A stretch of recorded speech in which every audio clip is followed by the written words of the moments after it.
සුබ දවසක් කියලා ප්‍රාර්ථනා කරනවා මගෙත් එක්ක එකතු වෙලා ඉන්න හැම කෙනෙක්ටම. අදත් හරිම ආදරෙන් මගේ Simple Life in Sri Lanka YouTube channel එකට එකතු වෙලා ඉන්න හැම කෙනෙක්වම මම පිළිගන්නවා. ඉතින් ගොඩ දවසකින් මගේ night time vlog එකක් ඔයාලත් එක්ක බෙදා ගන්න පුළුවන් වුණේ නැති හින්දා මං හිතුවා ඔන්න මගේ night time vlog එකක් අරගෙන එන්න ඕනේ කියලා. දැන් මේ ඔයාලා දකින්නේ නම් හවස 5ට විතර. බුදුන් වඳින්න මල් ටිකක් කඩන ගමන් තමයි මම ඉන්නේ.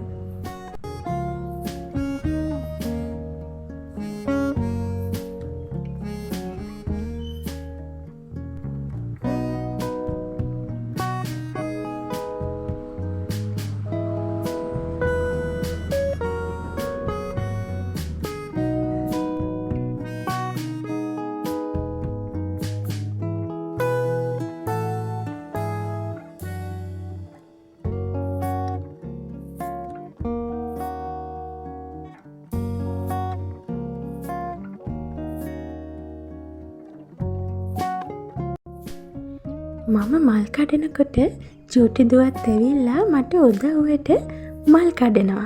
මල් කඩන ගමන් අපි දෙන්න පළතුරු එහෙමත් ඉතින් කනවා. මේ තියෙන්නේ බැංකොක් දන් එකක්. එහෙම කියලා තමයි පෙළතවානෙන් අපේ හස්බන්ඩ්ට මේවා දීලා තිබුණේ.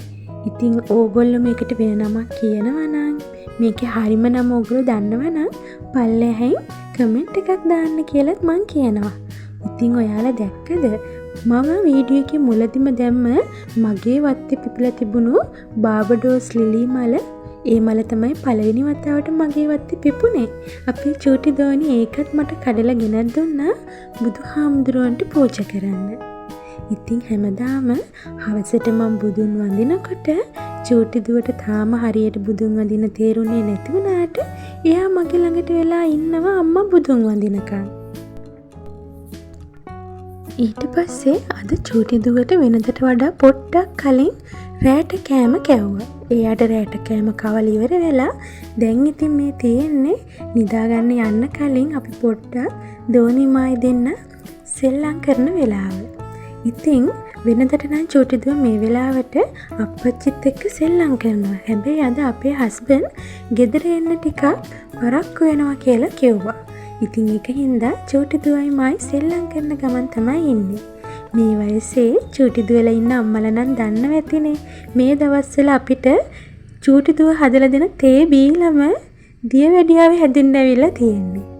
මටත් තේ දෙනවා, එයාගේ ටෙඩිස්ලටත් තේ දෙනවා. තේ හදලා දෙන්න තමයි වැඩිපුරම කැමති.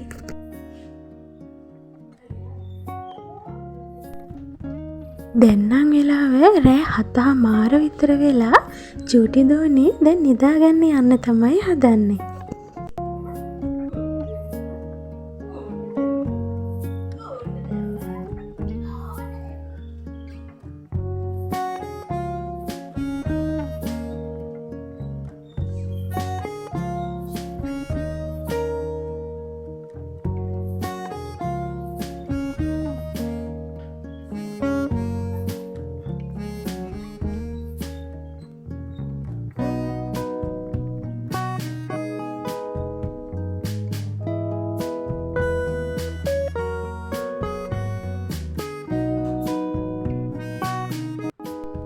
අද රෑට චූටි දෝනි කෑවෙනම් බත්. හස්බන්ඩ් ගෙදර එන්න ටිකක් රෑ වෙනවා කියලා කිව්වා හින්දා මං කලින් රෑට කෑම හැදුවේ නෑ. චූටි දුවවත් නින්දට දියවලා ඇවිල්ලා ඔන්න දැන් තමයි කෑම හදන්න පටන් ගත්තේ. අද ඉන්දියාප්ප හදනවා කියලා හිතුව හින්දා හෙට උදේටත් ගන්න එක්ක මම දැන් මේ චිකන් කරි එකක් හදන ගමන් තමයි ඉන්නේ. තෙල් ටිකක් රත් වෙන්න තියලා ඒකට ඉඟුරු සුදු ලූණු රම්පේ කරමිංචා අවුමිරිස් ටිකක් සේර කෑල්ලක් එහෙමත් තියෙනව නම් දාන්න. එනසල් කරාබුනේ ටිකක් එහෙම දාලා මං ඒ ටික මුලින්ම බෙදෙන්න දෙන ගමන් තමයි මේ ඉන්නේ. ඒ ටික බෙදුනහම ඒකට අපි පොඩියට කපාගත්ත ලූණු ටිකකුයි තක්කාලි ටිකකුයි එකතු කරගන්නවා. ඒ ටිකත් තප්පර 30ක් විතර අපහු බෙදෙන්න දෙන්න ඕනේ.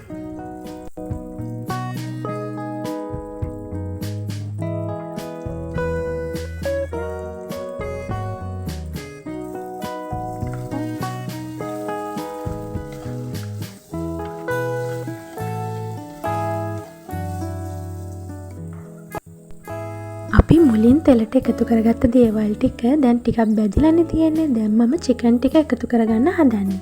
මේ චිකන් ටික මිරිස් කුඩු, ගම්මිරිස්, කහ කුඩු, බෙදපු 3-5 ලුණු එහෙම දාලා හොඳට කවලම් කරලා විනාඩි 15ක් විතර මැරිනේට් වෙන්න තියලා තමයි මම මේ අරගෙන තියෙන්නේ. ඊට පස්සේ මේ ටික එකතු කරලා ඔක්කොම ටික අපව මිශ්‍ර කරලා මම මේ චිකන් ටික මැරිනේට් වෙන්න තියලා තිබිච්ච භාජනයට වතුර ටිකක් අරන් ඒකත් දැම්මා. දැන් මේ ඔයාලා දකින්නේ මම එකතු කරේ සියඹලා. සියඹලා ඉස්ම එකතු කරන්නත් පුළුවන්. මම නම් ඉතින් අද සියඹලා එහෙම ඉස්ම විදියට හදන්නේ නැතුව නිකම්ම තමයි එකතු කරේ. ඒ ටික එකතු කරලා පොඩ්ඩක් මිශ්‍ර කරලා තෙම්බෙන්න තියන්න ඕනේ මඳ ගින්දරේ. ඔන්න දැන් මං ඉන්දියාප්ප ටික හදන්න තමයි යන්නේ.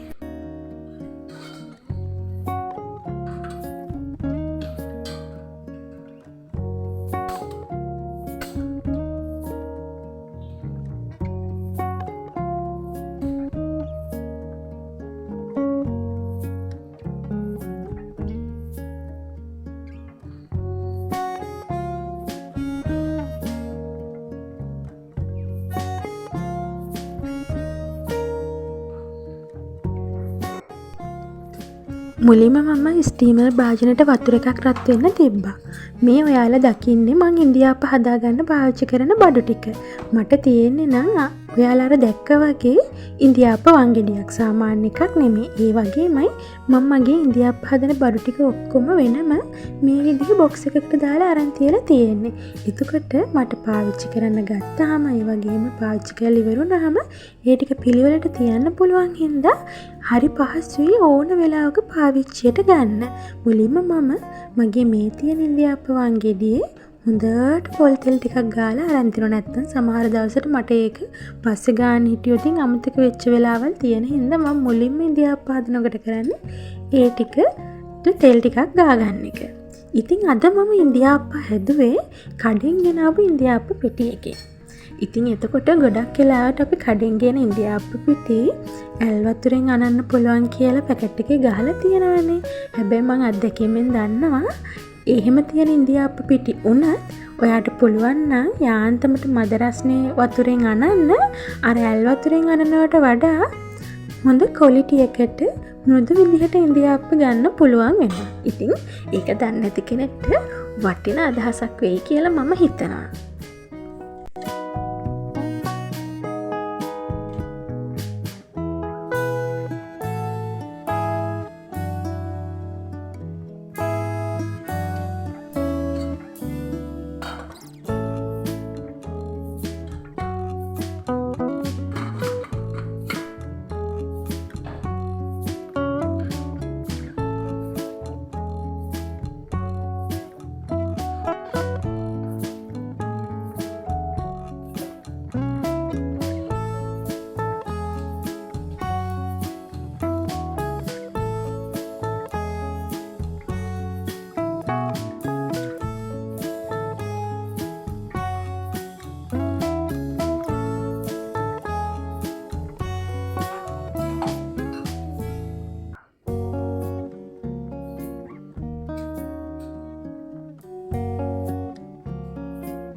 ඔන්න දැන් අපේ චිකන් කරි එක නම් හැදිලා තියෙන්නේ. මේක ටිකක් හොඳට ග්‍රේවි එක හිටින විදිහට හැදුවාම තමයි ගොඩාක් රස. මේ චිකන් කරි එක ඉන්දියාප්ප විතරක් නෙමෙයි. කොත්තු, පාන්, පිට්ටු, බත් එක්ක උනත් කන්න පුළුවන්. බත් එක්ක නම් මට ඒ චිකන් කරි එක විතරක් බත් එක්ක කන්න පුළුවන් තරමට ඒක රසයි. ඔන්න දැන් ඔයාලා දකින්නේ මං අද චිකන් කරි එකට අමතරව පොල් මැල්ලුමකුත් හදනවා කියලා හිතුවා ඉන්දියාප්ප කන්න. පොල් මැල්ලුම කියන්නේ අපේ ගෙදර ඉන්දියාප්පත් එක්ක ජනප්‍රියම කෑමක් තමයි පොල් මැල්ලුම. ඉතින් මම මුලින්ම මැටි හට්ටියකට පොඩි හාල්මැස්සො ටිකක්, ලූණු, රම්පේ කරපිංචා, අවු මිරිස්, කහ කුඩු ටිකක්, ලුණු කුඩු ටිකක් එක්ක ගොරක පොඩ්ඩක් දාලා වතුර ටිකක් දාලා ලිපේට යන්න තමයි හදන්නේ. කියන්න අමතකුණා. ගම්බිරිස් ටිකක් උනත් එකතු කරන්න පුළුවන් කැමති නම්. අවු මිරිස් විතරක් දාලා උනත් හදන්න පුළුවන්. ඒ වගේමයි මේකට හාල්මැස්සොන් වෙනුවට උඹලකඩ කූනිස් උනත් ඔයාලට එකතු කරගන්න පුළුවන්. අද මම එකතු කරේ හාල්මැස්සෝ එකතු කරගනිද්දී පුංචි හාල්මැස්සෝ එකතු කරගන්න, ලොකු හාල්මැස්සෝ එකතු කරගන්නවා නම් අර දෙකට පළල වගේ එකතු කරගන්න. ඉතින් මේ ටික එකතු කරලා වතුර දාලා ඔන්න අපි මේක ටිකක් තැම්බෙන්න වහලා තියන්න ඕනේ.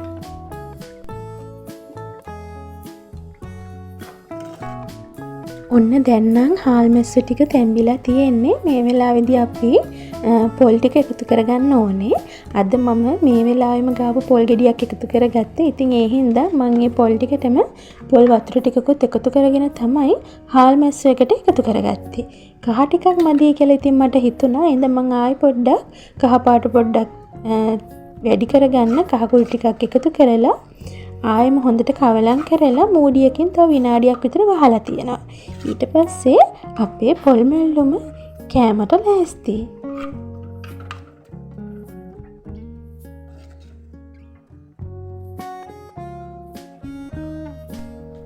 ඉතින් දැන් මේ වෙලාවේ අපේ ඉන්දියාප්ප ටිකේ නම් අන්තිම සෙට් එක ස්ටීම් වෙන ගමන් තමයි තියෙන්නේ. ඔන්න දැන් අපේ පොල් මැල්ලුමයි චිකන් කරි එකයි නම් ලෑස්ති වෙලා ලහි බලාගෙන ඉන්නවා ඉන්දියාප්ප ටික එනකම්.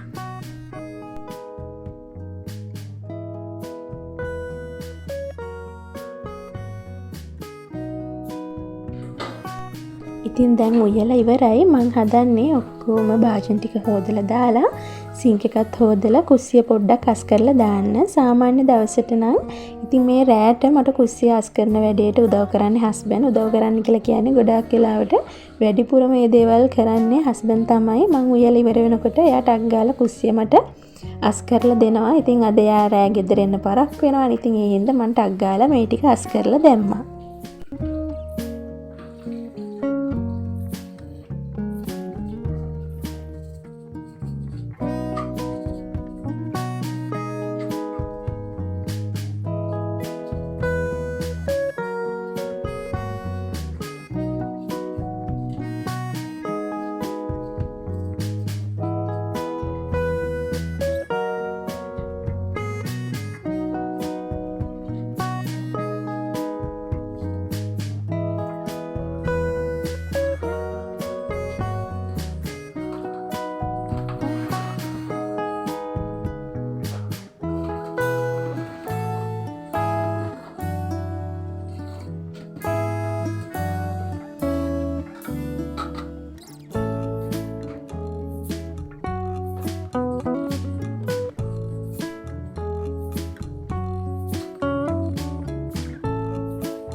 දැන්නම් වෙලාව රෑ 9යි කාලා විතරත් වෙලා හස්බන්ඩ් එන්න තව පැය භාගයක් විතර යනවා කියලා කිව්ව හින්දා මට හිතුණා පොඩි ස්ක්‍රබ් එකක් කරලා ඇඟ ටිකක් හොද ගන්න ඕනේ කියලා. ඉතින් ඔයාලා මේ දකින්නේ කෝපි ටිකකට මම සීනි පොඩ්ඩක් දාලා කෝපි තේ හැන්දක් විතර අරන් සීනිත් තේ හැන්දක වගේම ප්‍රමාණයක් අරගෙන ඒකට දෙහි යොෂ චුට්ටක් එකතු කරලා ඒ ටික කවලම් කරලා අපිට පුළුවන් ස්ක්‍රබ් එකක් හදාගන්න. ඊට පස්සේ සාමාන්‍ය විදිහට හොඳට මූණ පිරිසිදු කරගෙන මේක මූණේ බෙල්ල ඒ ප්‍රදේශේ ගාලා හිමීට මේකේ සීනි කැට ටිකක් ලොකුවට තියෙන හින්දා මේ හයියෙන් අපි මූණ ස්ක්‍රබ් කරවලා තින් මූණේ ඇතිල්ලුවත් එහෙම අපේ මූණ තුවාල වෙන්න පුළුවන්. ඒද බොහොම හිමීට මේ ටිකෙන් අපිට මූණ හොඳට ස්ක්‍රබ් කරගන්න පුළුවන්. හොඳ ප්‍රතිඵලයක් තියෙනවා මේකෙන් මෙහෙම කරාම. ඉතින් ඔන්න අද 10ටත් කිට්ටුවේ අපේ හස්බන්ඩ් ගෙදර එනකොට දැන් තමයි ගෙදර ආවේ.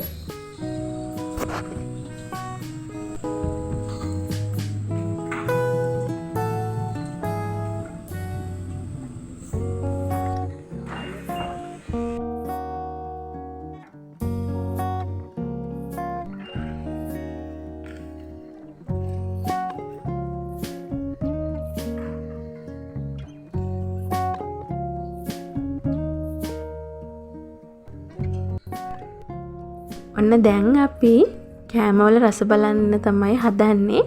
ඉතින් මේ විදිහට තමයි එදා අපේ රාත්‍රී කාලය ගෙවිලා ගියේ. කෑම ටික නම් හරිම රසට තිබුණා. ගොඩාක් රසට. ඉතින් ඔයාලත් අනිවාර්යයෙන්ම මේ පොල් මැල්ලුම එහෙම ගෙදර හදලා බලන්න හරිම රසයි. ඉතින් අදත් මගේ වීඩියෝ එකෙන් ඔයාලා මොනවා හරිම දෙයක් ඔයාලගේ ජීවිතේට අලුතෙන් එකතු කරගන්න ඇති කියලා මම විශ්වාස කරනවා. ඉතින් මම මේ හදන කෑම බීම හදන්න දන්න අයත් ඕන තරම් ඇති. නොදන්න එකම කෙනෙක් හරි ඉන්නව ඇතිනේ කියලා හිතලා තමයි මම මේ වගේ දේවල් එක්ක ඔයාලට මේ වීඩියෝස් අරගෙන එන්නේ. ඉතින් තාමත් ඔයාලා මගේ A Simple Life in Sri Lanka YouTube channel එක subscribe කරලා නැත්නම් අනිවාර්යයෙන්ම subscribe කරලා ඒ ළඟම තියෙන bell icon එකත් click කරන්න කියලා හරිම ආදරෙන් එකතු වෙලා ඉන්න හැම කෙනෙක්ගෙම මම ඉල්ලනවා. එහෙනම් අදට මං ගිහින් එන්නම්.